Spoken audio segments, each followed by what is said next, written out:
The courtroom was packed, a mix of tension and curiosity hanging in the air. The room was unusually silent for a case like this, and the eyes of everyone in the room were fixed on the judge's seat. Today, it wasn't just any case. Today, a powerful businessman, James Weston, was in court, and the stakes were higher than anyone could have imagined. At the center of the room, Judge Simone Carter sat confidently behind her bench, her face calm and composed, though the courtroom was still. Everyone waited for James's reaction. He was used to being the one who controlled the situation, but now it was clear that Judge Simone Carter wasn't going to let him have the upper hand. He leaned forward, his expression suddenly serious. "I can make things very difficult for you, Judge. You might not be able to handle the pressure." Judge Carter didn't flinch. Her eyes remained steady, focused on him. This was just the beginning. She knew he was trying to rattle her, but she wasn't going to give in. She had worked too hard to let someone like James Weston think he could intimidate her. The tension in the courtroom grew thick. The air felt heavy, as if the entire room was holding its breath, waiting for something to happen. James Weston had made his move, but Judge Carter wasn't going to let him win so easily. The battle for control had only just begun. The courtroom fell into a tense silence as James Weston sat back in his chair, clearly trying to compose himself. He had underestimated Judge Simone Carter. For a moment, he had thought he could control her, just like he had controlled so many others before. But there was something different about her. She wasn't backing down, and that rattled him more than he was willing to admit. Judge Carter, undeterred by his arrogance, began to outline the details of the case. Her voice remained calm, but every word she spoke carried the weight of authority. "Mr. Weston, the charges against you are serious. Financial fraud, tax evasion, and multiple counts of corruption. You are facing years of prison time if convicted. This court will take these charges seriously. You are entitled to a fair trial, but make no mistake, this trial will follow the law." James let out an exasperated sigh, leaning back in his chair with his arms crossed. His expression shifted from arrogance to something more contemptuous. "The law? Please, Judge. Do you really think a bunch of papers and rules are going to change anything? I built my empire from the ground up. And no judge, no matter how fair they think they are, can destroy that." A murmur ran through the courtroom, but Judge Carter's face remained composed. She wasn't surprised by his defiance. She had seen men like James Weston before, men who thought they were untouchable because of their wealth and influence. They believed their power could buy them freedom. But that was exactly why she had spent her career fighting for justice. She was going to show him that no amount of money could save him from the truth. "You misunderstand me, Mr. Weston," Judge Carter said, her voice steady and sharp. "This court will follow the law, not your empire. The law applies to everyone, no matter how much money they have or how powerful they think they are. You will not control this room." James's face darkened, and the atmosphere in the courtroom grew thick with tension. He could feel the eyes of everyone in the room on him, waiting for his next move. His jaw tightened, and for the first time, doubt began to creep into his mind. What if she was serious? What if she wasn't going to let him get away with his usual tactics? But James couldn't back down. He wasn't used to being talked to like this. He wasn't used to being challenged, especially not by a black woman. His mind raced as he tried to regain control of the situation.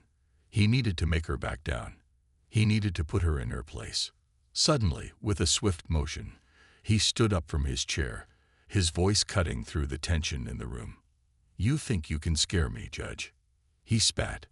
"You think that just because you're a judge, you can threaten me with jail time? I'm James Weston. You don't know who you're dealing with." The room gasped. It was a direct challenge, and everyone knew it. People shifted uncomfortably in their seats, unsure of how Judge Carter would respond to such blatant disrespect. But Judge Carter remained calm. She didn't react. She didn't flinch. She had seen this before. Men trying to intimidate her, thinking that their arrogance would break her resolve. but she wasn't the type to be intimidated. "Mr. Weston, sit down," she said, her voice ice-cold. "This is your final warning. If you continue to disrespect this court, you will be held in contempt. Now, take your seat." But James Weston wasn't finished. His eyes burned with anger. He had never been spoken to this way before, and he wasn't about to let a judge, especially one he considered inferior to him, talk down to him. He was used to people cowering before him, not standing up to him. "You really think you can threaten me?" James continued, his voice rising. "You think you can just dismiss me like this? I've bought politicians, I've paid off officials, and now you're telling me I can't have my way in this courtroom. You've got it all wrong, Judge. I don't care about your rules. I don't care about your so-called authority. I'm untouchable." His words echoed throughout the courtroom. The audacity of his outburst shocked everyone. Some people looked at each other nervously, unsure of what was about to happen next. This was more than just a simple outburst. It was a direct challenge to Judge Carter's authority. The judge's expression remained unchanged. She was calm, almost eerily so, but underneath her composed exterior, there was a fire burning. She wasn't going to let this man think he could walk all over her. "Mr. Weston," Judge Carter said quietly, her voice carrying the weight of someone who had spent years learning how to control her emotions, "you are making a grave mistake. This is your last chance. Sit down. Now." James didn't move. Instead, he stepped closer to the bench, his fists clenched at his sides. "I'm not afraid of you. You think you can humiliate me? You think your little courtroom is going to stop me? You're nothing compared to me." The tension in the room reached a boiling point. Everyone was waiting for Judge Carter to do something. Would she let this man walk all over her? Or would she take a stand? Judge Carter stood up from behind the bench, the gavel in her hand. The courtroom went completely silent. "That's it," she said, her voice low and dangerous. "You are now in contempt of court." She struck the gavel down, and the sound echoed through the room like a thunderclap. James Weston froze, the realization of what he had done hitting him. He had gone too far. He had crossed a line he shouldn't have crossed. And now, there would be consequences. The sound of the gavel echoed through the courtroom, silencing James Weston in a way nothing else could. It wasn't just the noise. It was the finality of it. Judge Simone Carter had made her decision. She had issued her judgment with a calm, unwavering certainty that made James feel a knot of dread twist in his stomach. For the first time, he realized he might have pushed too far.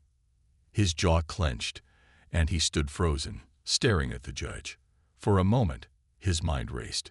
He was a businessman, used to controlling situations with money and influence. But this wasn't one of those situations. Judge Carter wasn't going to be swayed by his threats. This was her courtroom, her rules, and she had just shown him that his wealth and power meant nothing here. "Mr. Weston," Judge Carter said, her voice cold and commanding, "you will be held in contempt of court. You have shown complete disrespect to this court and to the authority of the law. You will be taken into custody immediately, and you will remain there until further proceedings." The words hit James like a punch to the gut. His mind raced as he tried to find a way out of the situation. He hadn't expected this. He had always thought that no matter how badly he behaved, he could use his resources to get out of anything. But now, the reality of the situation was sinking in. He wasn't above the law. "You're making a huge mistake," James spat, trying to regain some sense of control. "Do you have any idea who I am? I own businesses across the country. People listen to me. You think I'll sit quietly while you make a fool of me?" But Judge Carter didn't flinch. Her resolve was unshakable. "I know exactly who you are, Mr. Weston," she replied calmly. "And that's exactly why I'm holding you accountable. Your wealth and power have allowed you to manipulate the system for far too long. But this court is not here to serve you. It is here to serve justice." The courtroom was silent, all eyes fixed on James. His arrogance, which had once been his greatest asset, was now his greatest weakness. The tension in the room was thick, everyone waiting to see what would happen next. The truth was, they all knew the game was up for Weston. The gavel had fallen, and now there was no escape. He had underestimated Judge Carter, and now he was paying the price. As the bailiff approached to take James into custody, he shot one last defiant look at the judge. "This isn't over," he said, his voice filled with venom. "You'll regret this, Judge Carter. You have no idea who you're messing with." Judge Carter's eyes locked onto his, unblinking. "I've dealt with men like you my entire career, and every time, they end up exactly where you're going, behind bars." The bailiff stepped forward and placed handcuffs on James's wrists. He didn't fight it. His mind was still reeling from the shock of it all. He had thought that money and threats could protect him. He had believed he was untouchable, but Judge Carter had proved him wrong. And now he was going to pay the price. As James was led out of the courtroom, his head hung low for the first time. He couldn't believe it. He had been publicly humiliated in front of the entire court, and there was nothing he could do about it. The powerful businessman who once walked the halls of his empire like a king was now just another man in handcuffs. The room remained silent, the weight of what had just happened hanging in the air. The audience, the lawyers, and the staff who had witnessed the scene were all left in stunned disbelief. They had seen powerful men come and go, but they had never seen someone like James Weston fall so completely. The courtroom was quiet the next morning. Everyone could feel that something big was about to happen. The air was heavy with tension. People whispered in the back rows. Even the reporters looked serious. They had heard rumors that James Weston, the arrogant businessman, wasn't just rich. He was hiding something much darker. Judge Simone Carter walked into the courtroom, her black robe flowing behind her. She looked calm on the outside, but inside, she knew what was about to be revealed. She had waited for this moment, and now it was finally here. James Weston was brought in wearing a prison jumpsuit, his wrists still in handcuffs. He looked different now. His confidence was fading. The smug smile was gone. He avoided looking at the crowd, afraid of the judgment in their eyes. But what James didn't know was that someone unexpected had stepped forward. A whistleblower, a man who once worked closely with James. His name was Robert Lane, a former employee who had kept silent for years. But now he was ready to speak. Judge Carter looked at the new witness. "Mr. Lane, you may take the stand," she said. Robert stood up slowly, holding a folder full of documents. He looked nervous but determined. He sat down in the witness chair, took a deep breath, and began. "I worked for James Weston for 5 years," Robert said. "I did his accounting, his paperwork, and his taxes. At first I believed he was just a successful businessman. But soon I saw things that were wrong." The courtroom leaned in, curious. "I saw fake documents, bribes to city officials, and money stolen from small businesses. Mr. Weston didn't care about people. He crushed them for profit," Robert said, his voice shaking. James jumped to his feet. "Lies. He's lying. He's bitter because I fired him." Judge Carter slammed her gavel. "Mr. Weston, sit down, or you'll be removed." James sat back, angry and red-faced. Robert continued. "I kept quiet because I was afraid. But when I saw what he did in this courtroom, how he insulted this court and the judge, I knew it was time to tell the truth." He opened the folder and handed documents to the court clerk. "These are copies of secret bank accounts, illegal contracts, and email messages between Mr. Weston and corrupt officials," Robert explained. The crowd gasped. Judge Carter looked through the papers. Her eyes narrowed. "These are serious charges. This court will not ignore such crimes." The prosecutor stood up and said, "Your Honor, based on this new evidence, we ask that Mr. Weston be formally charged with fraud, corruption, and abuse of power." James looked around, desperate. "This is a setup. This is personal." But nobody believed him anymore. He was exposed. He was finished. The same people who once feared him now whispered about his downfall. The man who thought he could buy everything, judges, respect, even justice, was now completely alone. Judge Carter spoke, her voice strong. This court will now move forward with new charges. Mr. Weston, you are no longer just held in contempt. You are under criminal investigation for multiple federal crimes. James sat in silence. For the first time, he realized no money, no lawyer, and no deal could save him now. Outside the courtroom, people began to cheer. News spread quickly. The story of a powerful man brought down by truth and a fearless judge inspired many. People shared it on social media, calling Judge Carter a hero. Back inside, Judge Carter closed her file and looked at the courtroom. "This is why the law matters," she said. "No one is above it. Not even the rich. Not even the arrogant." James Weston was taken away in silence.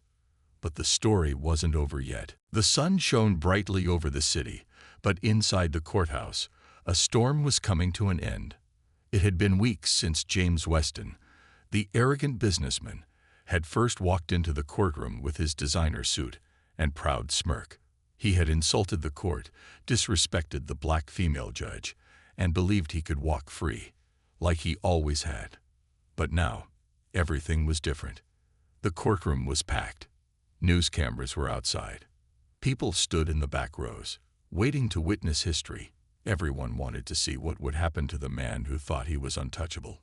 Judge Simone Carter sat tall and calm behind the bench. She wore the same black robe, but something in her presence had changed. She wasn't just a judge today. She was a symbol of justice, strength, and dignity. The same woman James had mocked was now the woman about to decide his future. James Weston sat beside his lawyer, looking pale and broken. His hands trembled. His eyes were red. All the pride and arrogance had vanished. He wasn't powerful anymore. He was just a man, exposed and afraid. Judge Carter cleared her throat, and the room went silent. "This court has reviewed the evidence presented," she began. "We have heard the witnesses. We have seen the truth. Mr. Weston, your actions were not only illegal, but cruel. You stole from honest people. You lied, you cheated, and you believed the law did not apply to you." James looked down, unable to meet her eyes. "But the law," she continued, "is not a tool for the rich. It is the shield of the innocent, and it is my duty to protect that shield." People in the crowd nodded, some holding back tears. Judge Carter continued, "This court sentences you, James Weston, to 20 years in federal prison. You will also face a full investigation into all your financial crimes. Justice will follow you." Gasps filled the room. Some clapped quietly. Some cried, but no one looked away. James collapsed into his seat, unable to speak. His lawyer whispered something, but James didn't hear. His world had fallen apart, and no money could fix it. Then, Judge Carter stood. "But this case was never just about one man," she said. "It was about truth, about the belief that no matter your color, gender, or background, you deserve respect. I was judged by my skin, by my gender, but I am still standing. And so will many others after me." The entire room rose to their feet. People clapped. Some even shouted, "Thank you, Judge." She nodded once, quietly, then walked out with dignity. No smile, no pride, just strength. Outside the courthouse, a young black girl held her mother's hand and looked up. "Mom," she asked, "can I be a judge like her one day?"